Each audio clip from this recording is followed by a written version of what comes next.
Imagine a day when all the power and wealth you built through cruelty vanish in an instant. What if karma, just as it always promises, came to claim everything you took? This story will give you the answer. In lands where ancient legends whisper among the branches of old willow trees, every generation has heard a tale about karma, the silent judge that waits in the shadows, recording every moment of kindness and every act of cruelty. Many dismiss this warning. Many believe that if they are powerful enough, they will be safe from paying the price. But this story is about a man who learned far too late that karma never sleeps. May this story be a mirror for your heart, so you choose compassion before it is too late. Years ago, the village of Nakab Cheshmeh was a vision of peace. Golden rice fields, the scent of damp soil at dawn, and humble people whose lives were rooted in the land. And right in the heart of that simplicity, the seed of greed took root in the soul of a man whose name everyone knew, Arman. Arman was the son of a traveling merchant. When his father died, he inherited all the wealth.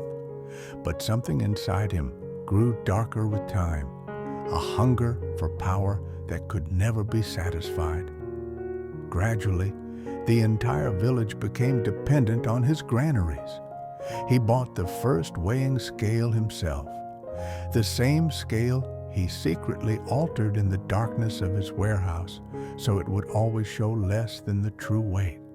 Every harvest season, hundreds of men, women, and children lined up outside. Their hands were cracked from labor, their clothes were dusty, but in their eyes glimmered a tiny hope, a hope that Arman crushed again and again. One evening, as the sun disappeared behind the mountains, an old father stood in line holding his little daughter in his arms. On his back rested the only harvest from their tiny orchard, a few sacks of grain. When the scale revealed a number far too small, the old man trembled. This isn't right. The real weight is much more." Arman's eyes were cold as he replied, "If you don't like it, leave. Send the next in line." Tears welled up in the girl's eyes. The old man forced a bitter smile and left his grain behind. That night, their home was empty. Not a single evening passed without whispered curses from a mother's lips, silent prayers from a father's heart, or the swallowed sobs of a young man trying to feed his family.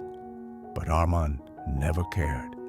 In his marble hall every night by candlelight, he counted his profits and celebrated. Days became years.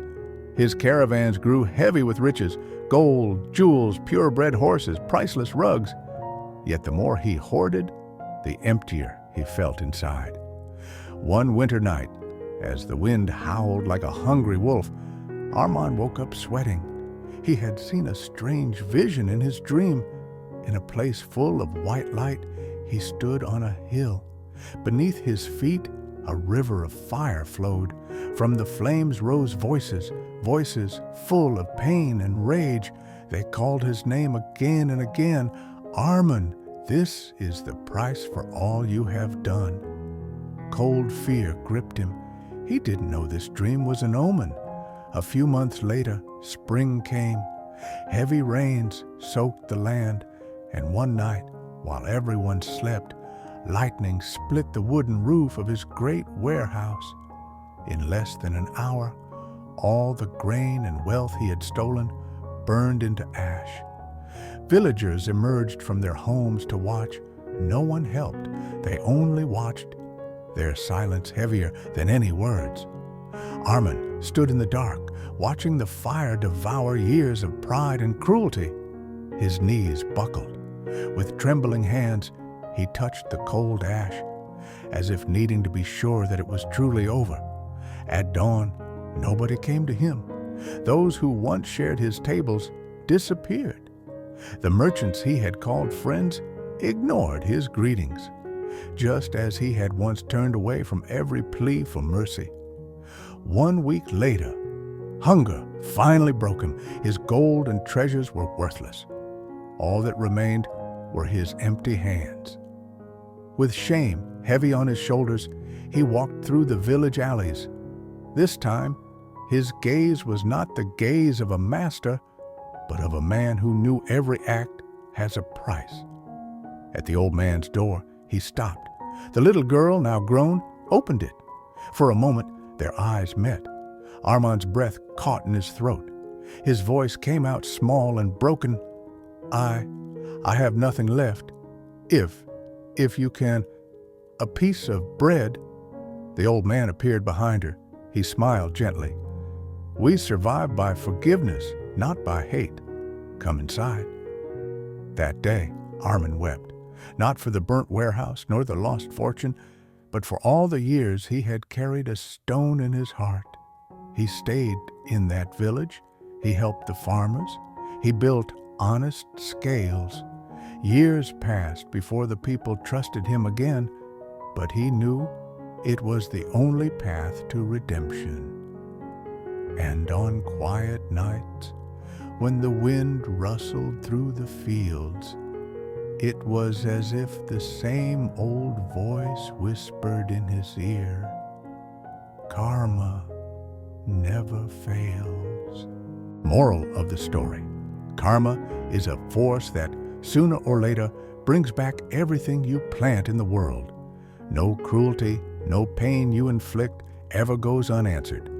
Let kindness, fairness, and compassion be your legacy, not regret. What do you think? Does karma eventually find us all? If you were in Arman's place, what would you have done? Share your thoughts or experiences in the comments below.